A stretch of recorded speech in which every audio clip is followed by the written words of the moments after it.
오늘 말라기서 2장 말씀인데요. 말씀을 풀고 해석할 때 제일 중요한 것은 문맥대로 제대로 풀어야 그 말씀이 은혜가 되는 것도 중요하지만 진리가 중요한 것이니까 좋다고 해서 다 귀한 말씀이 아니죠.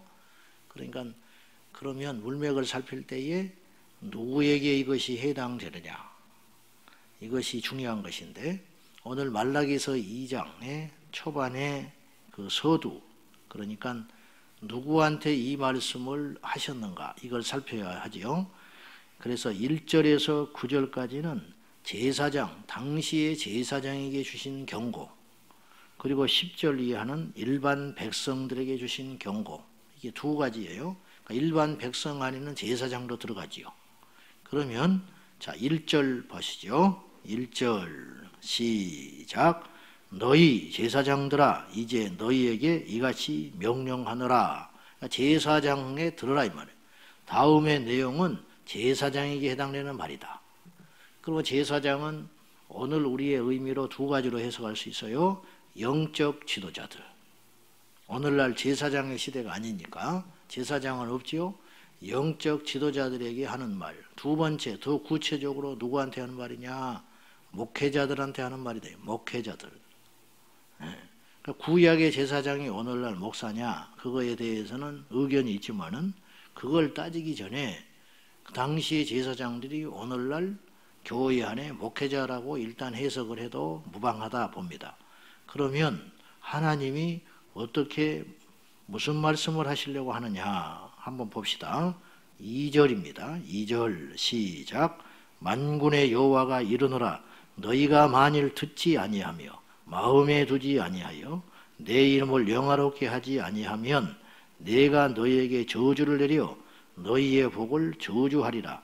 내가 이미 저주하였나니 이는 너희가 그것을 마음에 두지 아니하였음이라.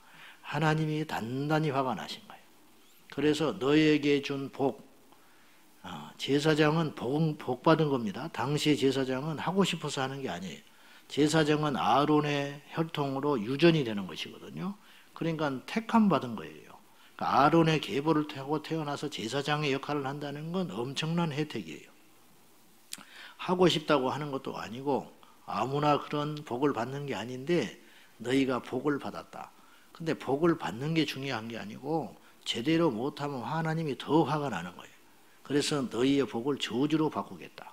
이렇게 이야기하는 거죠. 여러분, 좋은 걸 가지고 태어난다든지 하나님께 부름받았다는 사실 자체가 복이지만 그것은 제대로 감당한다는 걸 전제하고 하는 것이에요. 그것이 제대로 되지 않으면 그 복은 더 화가 되는 거예요. 제대로 되지 않는 사람한테 무기를 맡기면 그 무기는 다른 사람을 해치는 것이 되는 거죠. 자격이 안 되는데 재물을 남겨두면 그 재물이 그 사람을 해쳐요. 그래서 졸부들이 있잖아요. 졸부. 조상들이 자손들한테 재물을 많이 물려주고 주는 것은 복입니다. 그것 자체가 문제는 아니에요. 근데 상당수는 그 재산 때문에 자손이 망해요. 이게 뭐냐? 복이 저주로 바뀌는 전형적인 케이스다. 이렇게 볼 수 있어요. 하나님이 우리를 부르신 것은 복입니다. 분명히 복입니다. 그런데 그것이 귀한 줄 모르고 하나님을 실망시키고 하나님의 말씀을 떠날 때에는 그것이 화가 된다. 이거 정말로 우리가 무섭게 들어야 할 말씀입니다. 근데 근본적인 문제는 뭐냐면 하나님의 말씀을 안 듣는다는 거예요. 안 들어요. 그래서 첫째, 듣지 않는다. 너희가 만일, 이제 가정법인데 이런 식으로 계속 말씀을 무시하고 듣지 않고다든지 마음에 두지 않고 내 이름을 영화롭게 하지 않으면 이게 이제 다 같은 말이에요. 결국 말씀을 지키지 않는다. 듣지 않는다. 알기는 알아. 듣기는 해. 근데 마음에 새기질 않는다. 성경은 봐요. 근데 성경대로 안 살아. 성경을 설교를 해. 근데 설교한 대로 안 살아. 이러니까 하나님이 단단히 화가 나는 거죠. 이것이 이제 근본적인 문제의 시작이라는 거죠. 그로 인하여 하나님이 내리시고자 하는 심판이 있다는 거죠. 3절. 너희가 이런 식으로 계속 내 말을 멸시하고 듣지 않으면 내가 참다 심판하겠다. 그 말이죠. 3절 시작. 보라, 내가 너희의 자손을 꾸짖을 것이요 똥 곧 너희 절기의 희생의 똥을 너희 얼굴에 바를 것이라. 너희가 그것과 함께 제하여 버림을 당하리라. 자, 잊지 마세요. 지금 이 말씀을 누구에게 하고 있는 거예요? 일반 백성에게 하고 있는 게 아니에요. 영적 리더십들한테 하는 거예요. 영적 지도자들한테 하는 말이라. 너희의 자손을 꾸짖는다는 표현은 뭘까요? 너희 자손들이 해가 입게 될 것이다. 너희의 잘못으로 인하여 너희의 후대가 혼이 난다 이 말이에요. 혼이 나. 그 다음에 너희 얼굴에 똥을 발라버리겠다. 이제 비유적인 표현이잖아요. 똥은 밖에서 불사르게 돼 있어요. 제물을 드리고 내장, 똥 이런 거는 밖에서 성막 밖에서 거기에서 안에 들어오질 못해요. 부정한 거야. 그러니까 밖에서 제물을 잡고 안에 드릴 예물은 이 살 태워서 드릴 때, 근데 나머지는 밖에서 태우게 되어 있어요. 근데 그 제물의 똥을 하나님께 드리고 난 제물의 똥을 너희 얼굴에 발라버리겠다. 이게 무슨 말입니까? 수치를 당하게 하리라. 백성들 앞에서 부끄러움을 당하게 하리라. 자, 제가 목사지만은 정말 욕먹을 만한 목사가 많아. 교회 앞에서야 그럴듯하니까 성도들이 목사님 하니까 진짜 존경하는 줄 알고. 근데 나도 목사지만은 정말 인성이 형편없는 목사들이 많아요. 노력하지 않는 목사들이 너무 많아. 게으르고 성도만도 못한 목사들이 많아요. 그래가지고 밖에 나가서 처세하는 걸 보면은 딱 욕먹기 좋아요. 식당 같은 데서 밥 먹을 때가 얼마나 민망한지 몰라요. 차라리 기도나 안 했으면 좋겠어. 기도를 해놓고 목사 뭐 어쩌니 저쩌니 하면서 그러니까 소문이 다 나니 그 주위에 목사들이 왔구나. 그 앞에서야 장사하려니까 아무 소리 안 하지요. 사람은 간다움의 자리가 아름다워야 되는 거예요. 뭐 술 먹고 그런 지혜는 아니지만은 말 하나 하는 것도 가서 사람들한테 함부로 하고 까다롭게 하고 뭐 자리를 바꿔달라 하고 그냥 거기서 먹으면 되는데 그런 모든 것들이 지나간 다음에 부끄러운 일에 인성이 안 된 그런 사람들이 너무 많다. 지금 이 시대가 어떤 시대입니까? 목사라 했다고 해서 무조건 아함 하면 존경하고 앞에서 머리 숙이는 시대가 아니에요. 대통령도 말을 함부로 하는데 대통령한테도 존댓말을 안 붙이는 세상인데 목사라고 해서 그거 자체가 자리가 권위를 보장해 주겠습니까? 아니잖아요.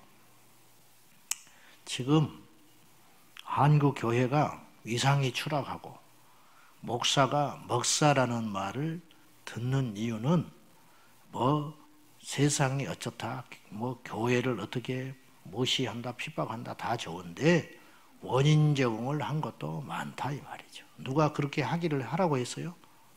그렇게 만든 것도 잘못이다 이 말이죠.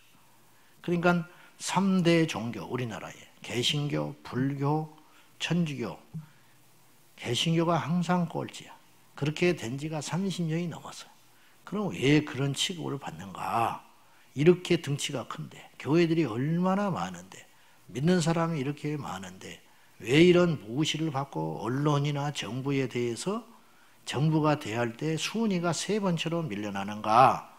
숫자가 많으니까 무시는 안 하지만은 구색맞추기로 그냥 어쩔 수 없이 불러지는 느낌. 그건 우리가 다 아는 불편한 짓이래요.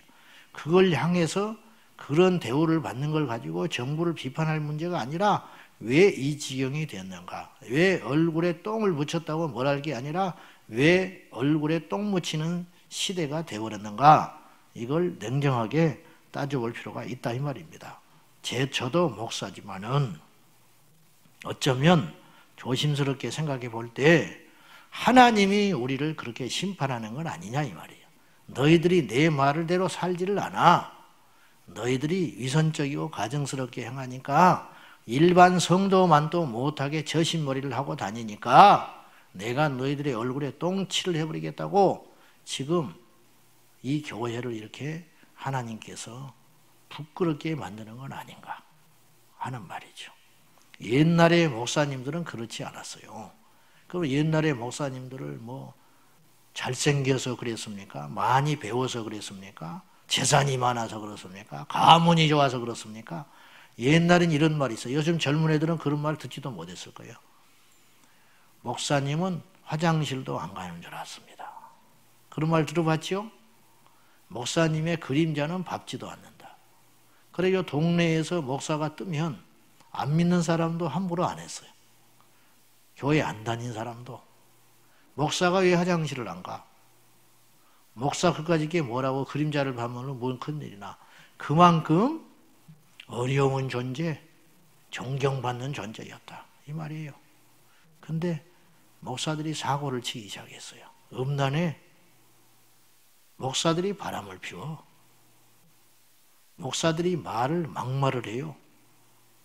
그러니까 표현은 안 하지만은 교인들이니까 서로 숨겨지기는 하지만은 속에서 존경심이 없어지기 시작하는 거죠. 이거 도대체 어떻게 하면 회복하지요? 보통이 아니라 큰일이라 이 말이죠. 7절 봐요. 7절 하나님이 요구하시는 게 있어요. 제사장들에게 요구하시는 거. 이 시대에 우리들 목회자들에게 해당되는 거.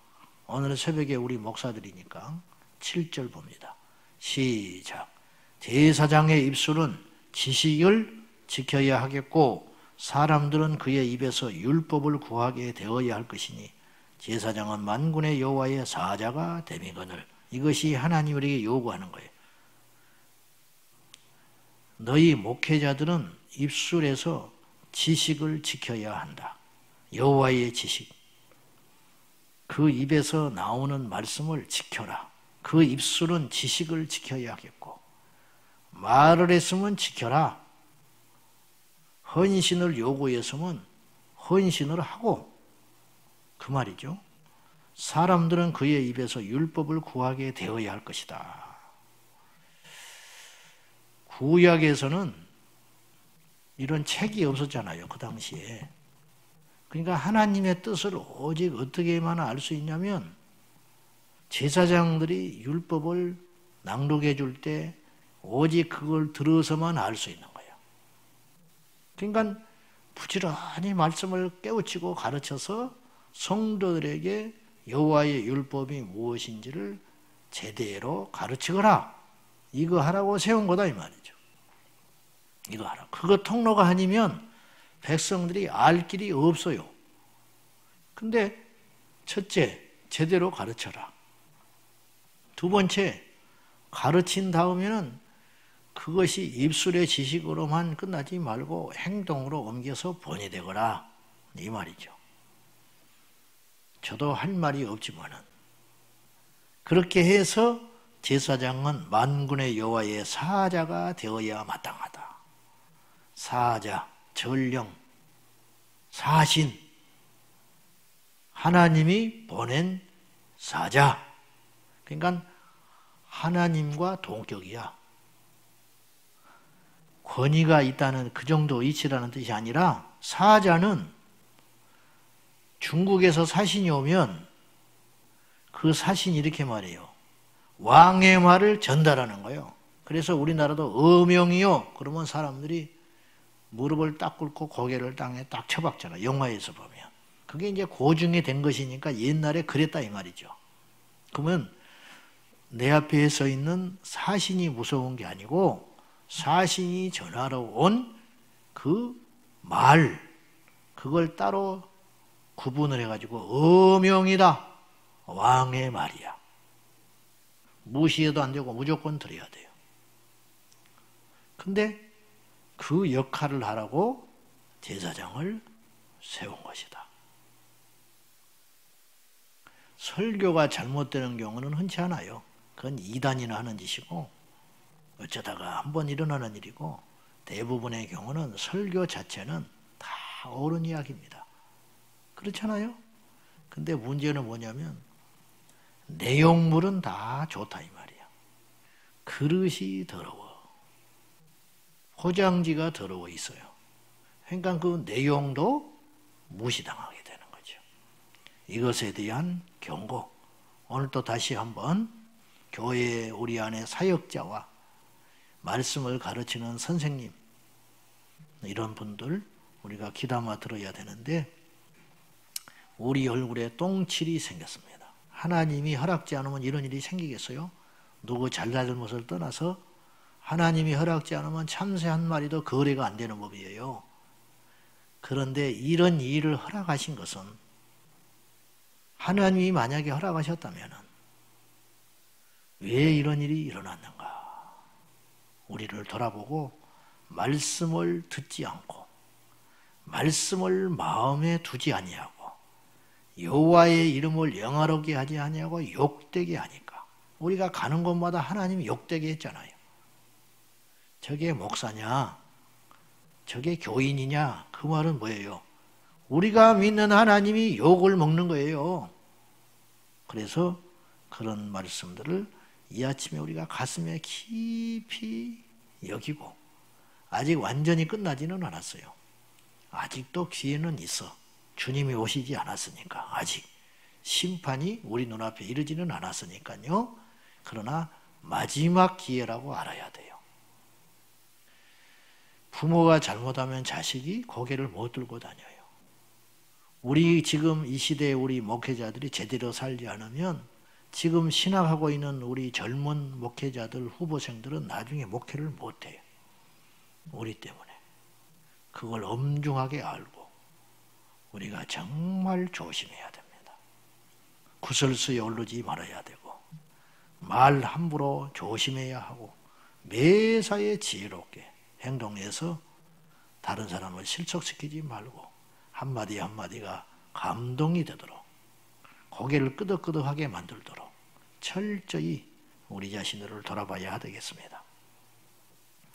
10절 이하에는 백성들의 문제에 대해서, 지금 성벽이 완성되고 느헤미야 시대에 말씀 운동이 일어났죠. 그래서 말씀을 지키겠다고 회개하고, 어제 제가 언급했지만, 근데 약 10년이 흘렀잖아요. 유통기한이 10년밖에 안 돼요. 인간은 그런 것이에요. 그러니까 지키는 건 이렇게 어려운 거예요. 깜빡하다가 또 잊어버리는 거죠. 그 사이에 백성들이 또 망가지기 시작했어요. 한때 백성들이 정신 차려가지고 이방인하고 결혼한 거 다 보내고 사회 개혁이 일어났다고 그랬잖아요. 자, 여러분, 우리가 잘못 살다가 말씀 임해요. 말씀 때문에 말씀 개혁이 일어나요. 그러면 영적 개혁이 일어나요. 예배가 회복되고 안식일이 회복되고 막 이런 일이 일어나잖아요. 근데 그건 그걸로 끝나면 안 된다고 그랬어요. 그건 사회 변혁으로 가야 한다고 그랬어요. 그래서 도둑질이 중단되고 간음이 중단되고 폐역한 일이 중단되고, 이런 사회 변혁, 그리고 지도자들은 정직하고, 이것들이 열매가 일어나는 거거든요. 근데 이게 오래 못 가. 또 그냥 안 둬, 세상이. 그래서 또 죄 가운데 넘어지는 거죠. 그래서 말라기 선지자가 또 다시 나타나서 외쳐야만 했어요. 그것이 이제 촉구하는 게 뭐냐면 10절 이하에 문란한 삶에 대해서 경고하는 거죠. 구체적으로 어떤 것이냐. 그것이 뭐냐면은 한 아내를 소중히 여기지를 않아요. 자, 14절 봅시다. 14절 시작. 너희는 이르기를 어찌 됨이니까 하는도다. 이는 너와 네가 어려서 맞이한 아내 사이에 여호와께서 증이 되시기 때문이라. 그는 네 짝이요 너와 서약한 아내로되 네가 그에게 거짓을 행하였도다. 자, 그러면 어찌 됨이니까 그렇게 묻잖아요. 무슨 말이냐면은 왜 우리를 무시합니까? 왜 우리를 미워하십니까? 이 말인데, 구체적으로 하나님이 너희의 재물과 헌물을 받지 않는다. 그래서 13절, 자 시작. 너희가 이런 일도 행하나니 곧 눈물과 울음과 단식으로 여호와의 제단을 가리게 하는도다. 그러므로 여호와께서 다시는 너희의 봉헌물을 돌아보지도 아니하시며 그것을 너희 손에서 기꺼이 받지도 아니하시거늘 헛일하고 있다. 헛일. 너희들이 나에게 애써서 봉헌을 가져와도 안 받아. 안 받아.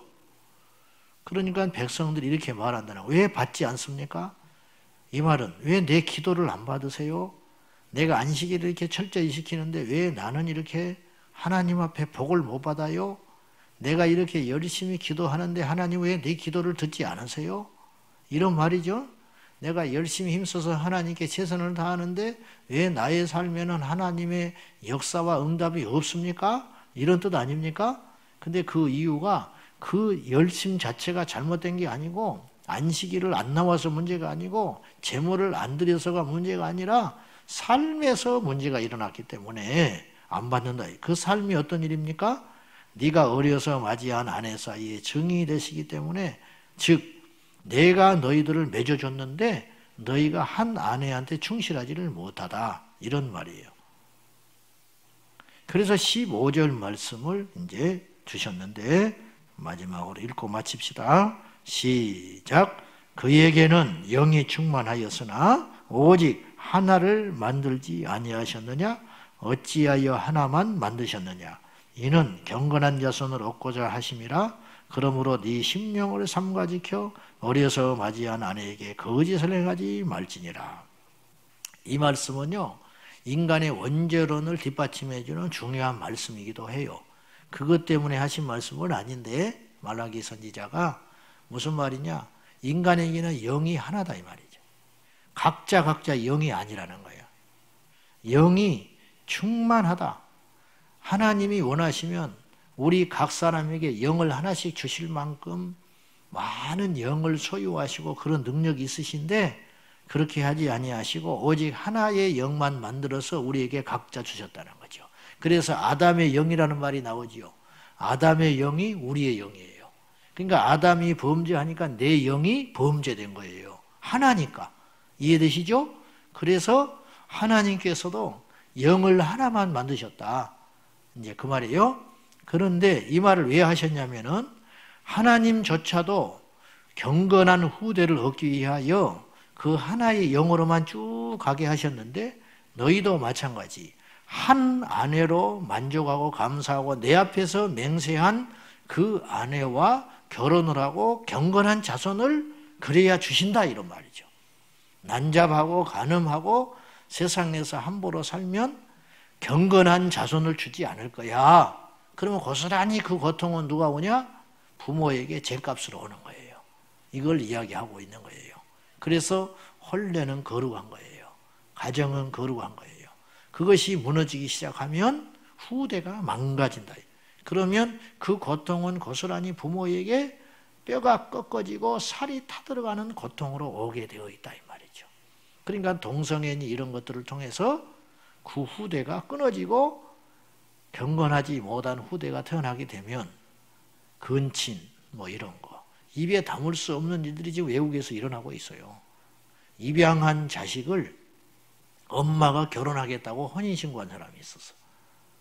응? 입양한 자식. 그러니까 10 몇 살 차이가 나더만요. 응? 입양한 자식을 키웠어. 그리고 그 아들이 20살쯤이 넘었어요. 그러니까 그 엄마가 뭐 30 몇 살 됐더만. 한 10살 차이가 나. 응? 근데 그 자식하고 결혼을 했어. 남편이 있는데 버리고. 그러니까 그 자식 사이에서 결혼을 해가지고 임신을 했어. 그것이 해외 토픽에 떴더라고. 참 입에 담기도 민망하잖아. 그러면 그런 일이 발생하면 하나님을 모르니까 그런 짓을 하는 것인데 그 후대에 분명히 문제가 생긴다 이 말이죠. 경건한 자손을 못 얻어요. 이런 고통이 있다 이 말이죠. 결론입니다. 오늘 이 말씀이 무섭지만 사실적입니다. 불편한 거 덮으면 안 돼요. 오늘 이 시대는 우리의 잘못과 부족함을 하나님께 인정하고 그냥 덮어서도 안 되고 넘어가서도 안 돼요. 이렇게 해서 될 일이 아니에요. 속이 썩어 문드러져 가는데 덮는다고 됩니까? 속병이 생겼는데 겉에다가 파스 바른다고 낫습니까? 잠깐은 괜찮지 시원하니. 그러나 그건 낫는 게 아니에요. 더 문제가 생겨요.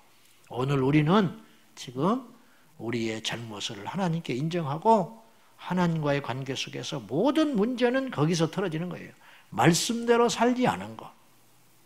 하나님께로 돌아가서 이제라도 아직 늦지 않았으니까 주님의 심판이 오시기 전에 우리 지도자들이, 리더들이 잘냈네 못났네 해도 하나님이 세워서 복을 줘서 주의 종으로 사자들로 세웠으니까 그것 자체만 폼재지 말고 그것이 얼마나 엄중한지를 알고 더 막중한 책임감을 가지고 우리 모두가 겸손하게 우리 자신들부터 내 자신부터 말씀을 잘 지켜나가서 다시 한번 회복의 역사가 우리 한국교회에 일어나기를, 그래서 우리 후대가 떳떳하게 가슴 펴고 예수 그리스도를 구주로 믿는 역사가 일어나도록 우리 모두가 땀 흘리고 피 흘리고 눈물 흘려서 하나님께 나아갈 시간이라고 믿습니다. 그런 저와 여러분 되시기를 축원합니다. 기도하겠습니다. 자, 이 시간에 기도할 적에 참으로 무겁고도 엄중한 말씀입니다. 더 답답한 것은 이런 설교를 하고 있는 내 자신도 본이 썩 되지 못한다는데 부끄러운 마음이 있습니다. 그러나 오늘 본문의 말씀을 우리에게 주신 말씀이라고 받습니다. 이 시대에 우리 주의 종들에게 주신 말씀이라고 듣고 교회 안에 리더십들에게 주신 말씀이라고 믿고 주 이 말씀을 가슴에 새기고 통회하면서 아버지의 말씀으로 돌아가게 하여 주십시오. 모든 것의 시작, 문제는 그것에서 비롯된 것인데 너희가 내 말을 듣지 아니하고 내 말을 마음에 새기지 아니하고 내 이름을 욕되게 하는 것에서 시작되었음을 깨닫고 말씀을 듣겠습니다. 말씀을 가슴에 새기겠습니다. 나의 욕심과 내 얼굴을 위해 사는 자가 아니라 나의 행동, 말투 하나하나가 하나님의 영광을 가리지 아니하도록 각별히 조심하며 살겠습니다. 결단하면서 하나님 앞에 기도하겠습니다. 오늘 또 살아 역사하시는 아버지 하나님, 여호와의 말씀을 귀담아 듣고 여호와의 말씀을 가슴에 새기고 우리 행동과 말 하나하나가 하나님의 영광을 가리지 아니하도록 주여 우리를 붙잡아 주시옵소서. 너희 제사장들아, 너희가 내 말을 듣지 아니하며 내 말을 마음에 두지 아니하며 나의 이름을 욕되게 하는도다. 하나님께서 진노하심이 오늘 우리를 향하신 하나님의 뜻이라고 믿습니다. 아버지 하나님 도와주십시오.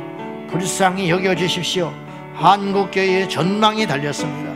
앞으로 이 민족의 미래가 달렸습니다. 아버지 하나님, 우리의 욕심, 우리의 잘못된 행동으로 인하여 우리 후대 목회자들, 우리 후대에 믿는 자녀들이 수치를 당하지 아니하도록 너희 얼굴에 똥을 바르리라. 너희 자녀를, 네 자손들을 꾸짖을 것이라. 심판의 경고를 우리 모두 가슴에 새기고 여호와께로 나가게 하여 주시옵소서. 주님, 제사장들이 말씀대로 살지 아니하고 말씀대로 가르치지 아니하니 백성들이 삶이 무너지기 시작합니다. 하나님이여, 우리가 말씀대로 살지 못하니 교회 안에 사기꾼이 넘쳐나고 교회 안에 음란한 자들이 넘쳐나고 교회 안에 거짓을 행하는 자들이 넘쳐나나이다. 주여, 손바닥으로 하늘을 가릴 수 없으니 부끄러워서 견딜 수가 없나이다. 불쌍히 여겨주십시오.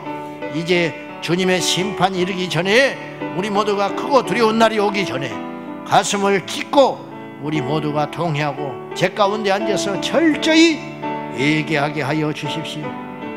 안일한 우리의 삶을 돌아보며 정신을 차리고 하나님께로 나가게 하여 주십시오. 주여 도와주시옵소서. 아버지 하나님, 오늘 이 아침에 이 말씀들을 무겁게 받습니다. 부끄럽게 받습니다. 오늘 딱 우리의 이야기입니다. 하나님의 말씀을 귀에 담지 않고 앵무새처럼 입만 살아서 말을 하지만 지키지 아니하고 나태하고 안일하게 살아가는 우리를 불쌍히 여겨 주시옵소서.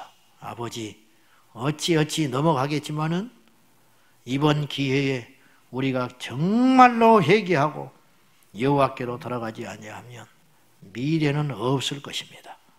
주여, 혹독한 시간들이 기다리고 있을 것입니다. 그날이 오지 아니하도록 우리가 오늘 눈물 흘리고 땀 흘리고 피 뿌릴 수 있도록 도와주시옵소서. 지도자들이 말씀대로 살지 아니하니 백성들이 패역하여 교회 안에 소위 믿는 자들이 사기꾼이 넘쳐나고 거짓말쟁이가 넘쳐나고 음란한 자들이 넘쳐나고 있습니다. 그거를 알면서도 꾸짖지를 못하나이다. 권위가 상실되었습니다. 하나님 아버지, 온 교인이 떠나가고 교회가 문을 닫는 한이 있어도 아버지의 말씀에 굳게 서도록, 그래서 다시 거기서 시작될 수 있도록 한국교회를 깨워주시옵소서. 버리지 아니하시는 하나님, 다시 한번 기회를 허락하여 주시기를 이 아침에 간절히 기도하오니 들어주시옵소서. 예수님의 이름으로 아무 공로 없고 부족하고 더러운 것 감히 예수님의 이름으로 간절히 기도 올리옵나이다. 아멘. 주여, 주여, 주여. 살아계신 하나님, 불쌍히 여겨